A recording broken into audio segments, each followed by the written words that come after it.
G'day everyone, welcome back to another video on the channel. So today we are returning with the power rankings for 2024. It's always something I love doing, just chatting about each team and seeing and ranking where I think they are placed currently with form in the AFL season. I like to do these after every 5 rounds, and now with each team playing roughly 5 to 6 games, we sort of now have a gauge of where to rank specific teams across the ladder. So feel free to leave a like and subscribe if you do go on to enjoy. It's pretty simple, the power rankings. We rank teams, 18th being the worst, first being the best, and we add in factors of their expectations coming into this year, their win-loss record, how they've been going, the quality of opposition they've played, and all that stuff. So without further ado, let's get into it. So to kick off in 18th position, there's been a little bit of change to the bottom two the past few weeks, of course, and in the end, it is no surprise who to put here. The North Melbourne Football Club, after West Coast's fantastic win last Sunday, that does mean North go into last position.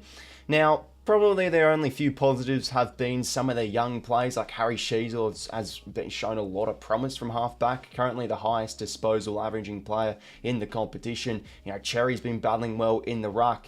The North ball, the first half against Fremantle looked fantastic, but there's just so many negatives at the moment. They're getting absolutely killed off the turnover. Defensively, they are a mess. Coming out of their back half, they're very ineffective by foot and just have a lot of sloppy turnovers. And the same old issues as well as of last year of just a lack of senior leadership and a lack of influence from the senior core of players is really starting to show and is hurting a few of those young players. So they could be in for a long season, North. When do they get their first win? Who knows? But they are easily sitting in 18th at the moment.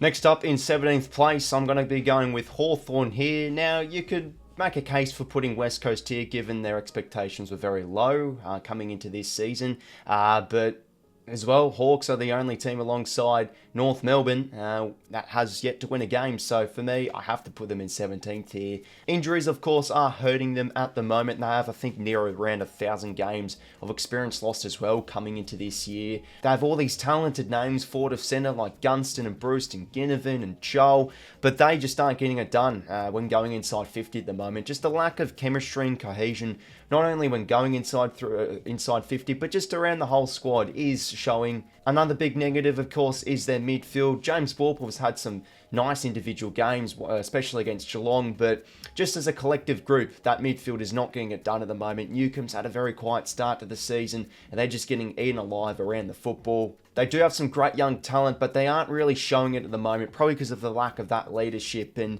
maybe a team lower morale at the moment. A team that is talented, so this slow start of the season is understandable. They'll get some players back, and I think around the second half of the season, or sooner than that, they could probably start to get the ball rolling. But at the moment, just the lack of that senior leadership, and defensively struggling, and their midfield work has not been great.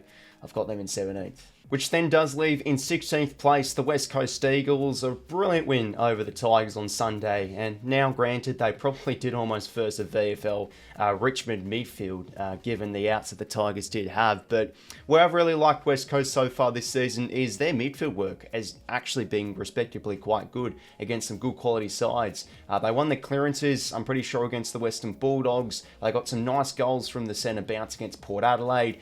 Their centre bounce dominance again showed against the Swans, and how about it? They scored about 70 points from a clearance or something like that against the Tigers. So Elliot Yeo, Harley Reid, Tim Kelly, they've all had very good starts to the season, so their midfield is improving, but still has been at the same time a pretty dismal start for West Coast with their first few games. Just going inside 50 and their inability to put points on the board did show the first few weeks, and defensively they were struggling to defend transitions. So I think in the long run it still will be a long season for the Eagles, but they have shown promise with their midfield work. Going to be a great test to see how the Eagles go Saturday night against the Dockers for sure. To round out the bottom 4, in 15th, I've got to put the Richmond Tigers here.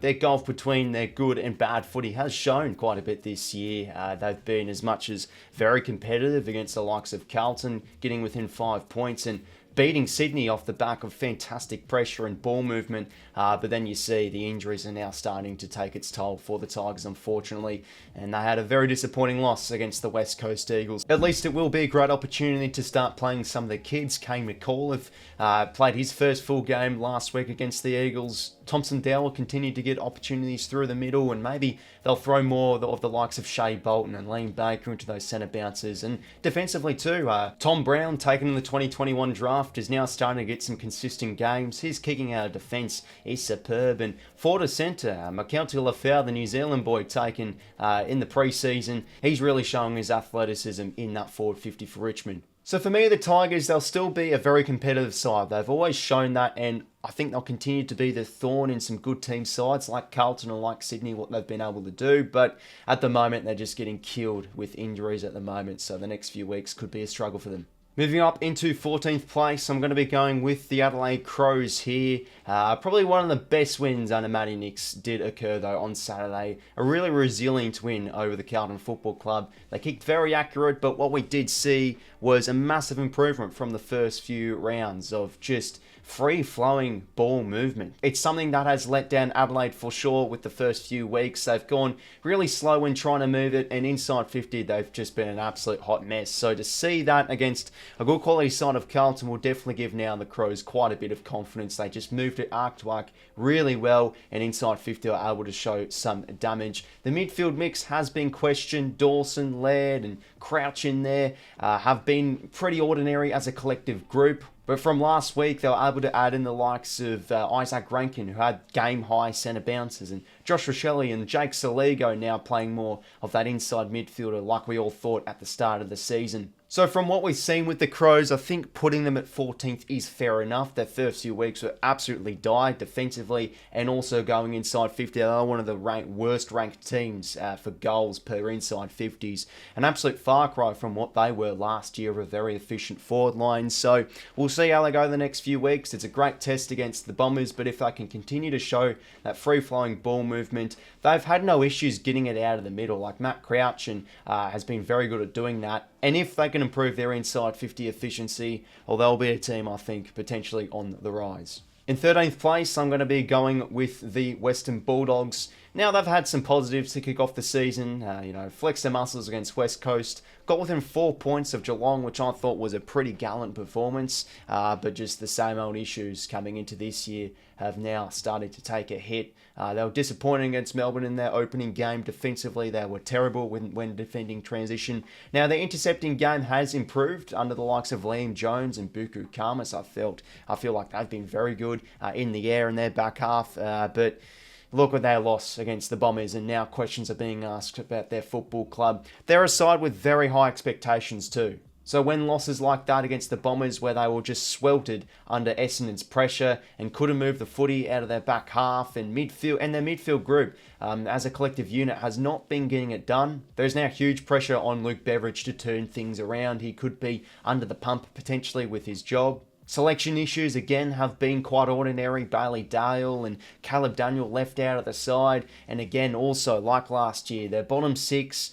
of that best 22 just isn't getting it done at the moment, and you question, are they AFL ready? It's just the same old inconsistent Bulldogs at the moment. We've seen some positives with them, we've seen some improvements with their intercepting game, but alongside the predictable ball movement when going inside 50, they are just a team on low morale, I think, at the moment. So will they turn things around? It's a great opportunity against the Saints, but I've got to have them in 13th. Moving up the power rankings ladder in 12th, I do have the Bombers here at the moment. Sort of similar to the Bulldogs, where they have shown a bit of inconsistencies with their system and method, especially with this now Essendon edge they have been implementing. But they have for sure shown a lot more promise, and I see upside definitely in this Essendon side. It's going to be a great game against the Crows. Could they get on top? I thought they were just well beaten by a much stronger and mature Port Adelaide side the other week ago. But apart from that, they've been pretty much competitive in every single game. I thought their effort against Sydney, bringing that Essendon edge, was very good. Their midfield work has been much better from last year. They're ranked top 4 as a clearance side. They have a lot of weapons in their forward half at the moment. Cole Langford and Jake String has had a brilliant start to this season. Whilst on the other side of the ground, Ben Mackay is having a very promising start in Essendon colours. His intercepting game and one-on-one craft has been very, very good. And just as I predicted heading into this year for the Bombers, I feel like we'd see more of an improvement from those role players, and a few of the younger players start to stand up now. Sam Durham and Jai Caldwell are now starting to show more influence in that Dons midfield. And whilst it will be a side that will probably get done by those high-ranked sides, I don't see them there yet, Essendon. I think they've still been very competitive against those good quality sides, and they've been able to show some great promise when going inside 50 and scoring, and their midfield work has been impressive. So it's going to be a big next few weeks for Essendon, but I just have a few sides ranked a little bit higher than them at the moment, but a chance to rise up the power rankings for sure if they can tick over the wins. Next up in 11th, I'm going with the Premiers here in Collingwood. Now, of course, their start of the season was absolutely dire, looking like a bottom four side. Kicked off their campaign with an 0-4 record, but they've been able to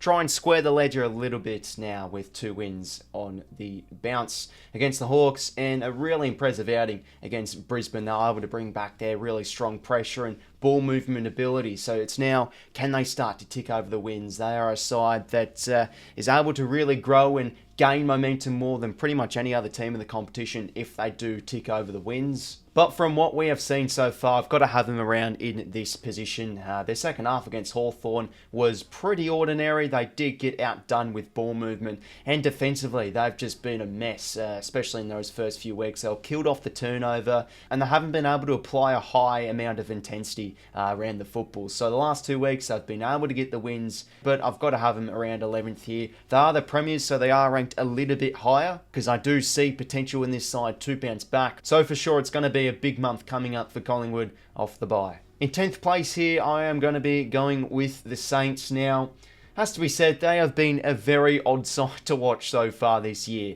For one half of football, they'll look like a bottom 2 team that can't move the ball, that play way too safe, that just get killed off defensive transition. But then for another half of footy, like we've seen against Richmond in that second half and their comeback against GWS, they'll turn things around and show fantastic free-flowing ball movement and get it done in the trenches and inside 50 hit their targets. I think the bad of St Kilda has been, their inability to move it consistently, and also there's been a lot of sloppy and unforced turnovers, and their kicking has let them down at times. So I think for the Saints, if they can just try and get a bit more and bridge the gap and get a bit more consistency with their method and ability to move the footy, because we all know the Saints, a very good running side, they'll start to tick over the wins, I do feel. So they might have a 2-3 record where on paper it doesn't sound great, but when you look at their losses, they got within 8 points of Geelong back in round 1, lost under a kick against Essendon where just their composure went out of the window and they really should have won that with a very inaccurate display, and the Giants when they got within a point and they could have run over the top. So there's upside in this Saints side. Jack Steele is leading the midfield really well. The skipper, he looks like he's back to his best, and Marshall's been very, very competitive in the ruck too. So for the Saints, I do have them in 10th. In 9th position here, I am going to be going with the Gold Coast Suns, and I have to say, there's not really too many negatives with Gold Coast season so far. 3-2 record, 105.5%. I'd say though their outlier performance was definitely against the Western Bulldogs. They just didn't turn up, and they were eaten alive in the midfield by a really good-looking Bulldogs outfit that day. But a really strong win in opening round. They got it done in with their midfield power against Adelaide in round 2. I thought their effort was very gallant against GWS. Just got run over by just a high-quality ball-moving side. And how about that? They flexed their muscles against the Hawks. So what I've really liked about Gold Coast at the moment, just their midfield. It is a scarily good-looking midfield side, ranked top 4 for clearances last year, and they're doing well in those metrics so far this season. They are ranked number 1 for intercept possessions in the competition as well. Charlie Ballard and Sam Collins, and now Mac Andrew, he's coming to the team and is just intercepting everything in their back half. They restrict opposition very well with conceding a low amount of inside 50s. Their turnover game is really improving too. Their forward half pressure's been very good as well. They have lost Rosas though with a hamstring injury, which will hurt, but just a lot of those role players are playing their part. Defensively, they've been great, and the midfield is looking very, very exciting. So it's a big test against the Swans this Sunday. Could they get on top? At a 3-2 record, I feel like they've had a very promising start of the season. Got them in 9th. In 8th position here, I am going to be going with the Brisbane Lions. Off the back of potentially a season-defining victory over the Melbourne Demons, their strengths came back into play. They have been struggling to punish teams, I feel like, when they've been able to get it out of congestion and off turnover and off clearance. They haven't been too great when going inside 50. They started off the season with an 0-3 record and just looked really sloppy when moving the ball. Very uncharacteristic sort of system we saw from the Lions early on. But now, sitting with a 2-3 record, they've been able to salvage their record a little bit.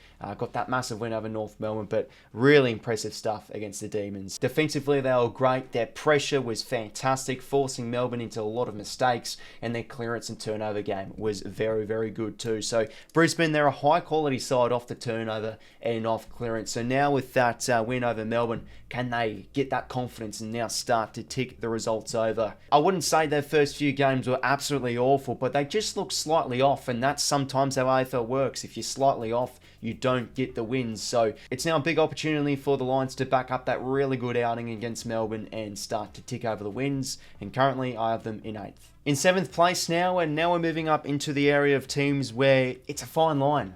When ranking the teams, you could make a case for having a team higher or lower. But in 7th here, I'm going to be going with Fremantle. Now, they were ranked quite lowly coming into this season. Not many people, including myself, had them for finals, and they are looking like a finals team so far this year. A fine line, definitely. They could potentially have a 5-0 record if they were able to get over the top of Port Adelaide, which they led for longer than, and the Blues, they really could have pinched that one as well. Their strengths from 2022 have now started to come back into play. Really, really strong team defence, led by Luke Ryan and Alex Pearce, who have been absolutely fantastic. They look like all-Australian quality at the moment. Their intercepting game has been brilliant. And when facing sides like Carlton and Port Adelaide, who love to put on a big score, Fremantle's ability to restrict those sides from scoring has definitely been their highlight, as well as their midfield. Nat Fyfe in the trenches, I feel like he has been doing his role really well. Brayshaw is the inside and outside type that's able to get the ball free and go inside 50. Sarong's been fantastic. Young's been really good the past few weeks as well.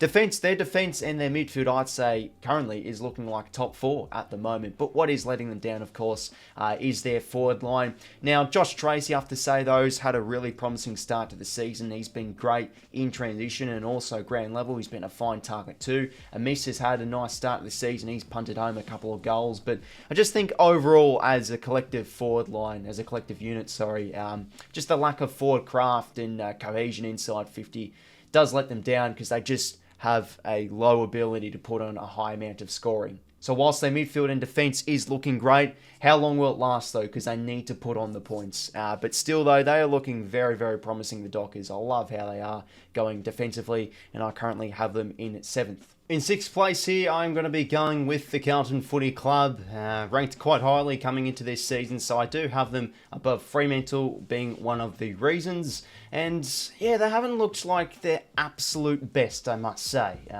Now, their turnover game, though, compared from last year, has been probably one of their biggest strengths. They were, I think, around bottom 6 for turnovers, scores off turnover, but so far they're looking really good in that area. Their pressure as well has been fantastic, but the usual strengths of Carlton's dominance off stoppage and off clearance hasn't really been able to take effect so far this season. They've actually had games where they've lost their clearances by quite some margin. I think they lost it by around 20 against the Dockers, for example. And they've had games and phases throughout games where their ball movement has been very predictable. Just long bombs inside 50, but thank goodness for Macca and 𝐼𝐵𝐾𝐬, as they are fantastic contested marks. I wouldn't say they were awful against Adelaide, and that was the difference between them potentially staying undefeated. They just got outdone by a very accurate Adelaide team, and defensively they were a little bit questionable too.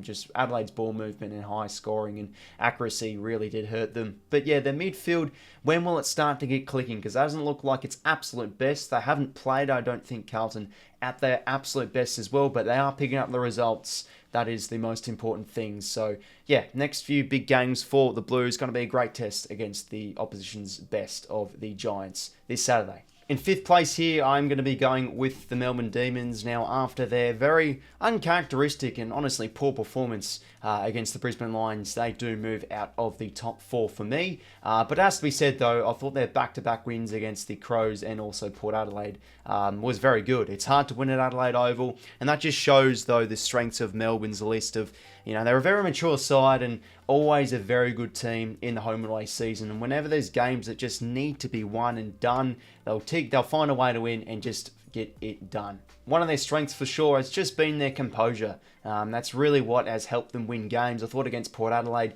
coming out of their back half and being really effective when going inside 50, they've been a very accurate side to kick off the season too, Melbourne. From watching them though, it feels like their defence and contest work has not been as good as of last year, or the absolute peak of what it was 2 years ago or back in 2021. So yeah, they're a bit of a watch the Ds on how they go to the next few weeks, but still though, with the list they are and the team they are, they do find ways to win games, so I feel like they will bounce back. Yeah, it's going to be the next few big weeks for the Demons, of course. Into the top 4 now, and I'm going to be going with 4th place here, the Sydney Swans.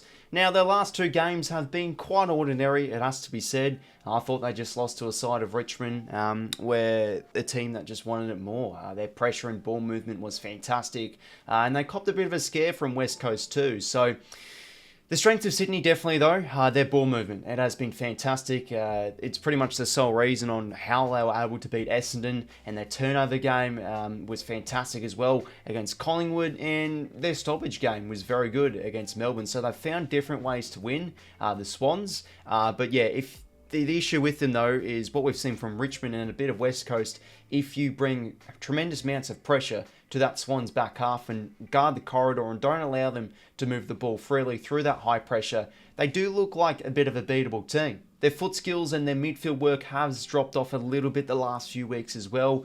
Now they have obviously gotten back in. Tal Adams and Luke Parker and Mills are still yet to come in. So yeah, I think in the long term Sydney will be an okay side, but they're probably a little bit of a watch for the next few weeks on how they do go off the bye with those deficiencies for sure. But still though, the strength of the Swans do look very, very good, and are potential to be a top 4 side if they can get things clicking. It's going to be a great battle against the Suns on Sunday. But yeah, so far they have a very good record. They're 5 points off from being undefeated. So for me, the Swannies are in 4th. In 3rd place now, and you could probably make a case for swapping any of these top 3 teams in any order you'd like. But for me, I'm going to be going with Geelong here in the 3rd. Now, a lot of people have said they've had a very soft start to the season. It has to be said, of course, and that's probably a reason on why I have them in 3rd place. But geez, they're looking like a bloody good side, the Cats. I think they will be back up in contention potentially this year from what we've seen so far. Now, I still think though long term their midfield could be an issue. They have been able to get convincingly beaten in some areas. That's probably their biggest weakness, the Cats, but just defensively, they're looking so good as a back 6. They're looking like one of the top defensive teams in the competition. They set up so well behind the footy, led by Tom Stewart, of course, and inside 50. I mean, this has always been the strengths of the Cats. They just play such an unselfish brand of football with so many contributing factors in that forward 50. That's always a strength of Geelong as well. Those role players always play their part. It's almost impossible to tag a particular player. I hear some people say, you've got to tag Brian Myers, but why not tag Brad Close? Why not tag Tyson Stengel? They've got so many of those players that are able to show their class inside 50.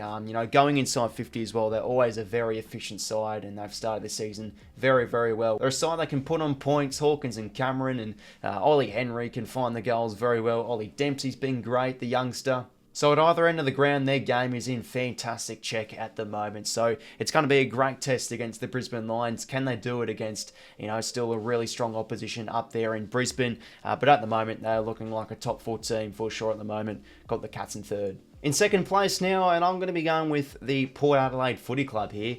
They have been very, very good to kick off the season. Now, there of course always are those pessimistic Port Adelaide supporters where they'll probably say, I've seen this story before, we look good, and then we'll probably find a way to collapse in finals. But from what I've seen so far, they're looking like a good side, and they got very close within Melbourne and honestly should have won, and this is where it's been a massive strength for Port Adelaide. They're looking like one of the best teams in the competition for territory. They just retain the ball so well in their forward half. They get repeated entries, and I think they had almost, plus 20 inside 50s against the Ds, and they couldn't win. So there's plenty of upside for Port Adelaide, I do feel. Their midfielders have been getting to work really well when the ball is forward of centre. Rosie and Butters have been great. Horn Francis Francis has had a fantastic last few weeks. Willem Drew, I'd say, is one of the most improved players in the competition, the defensive midfielder type, and just the weapons inside 52. Of course, led by Charlie Dixon, fantastic in the air, Toddy Marshall too, and of course, 𝐼𝐻𝐿 𝐻𝐿𝐼𝐻 off the back of the ACL.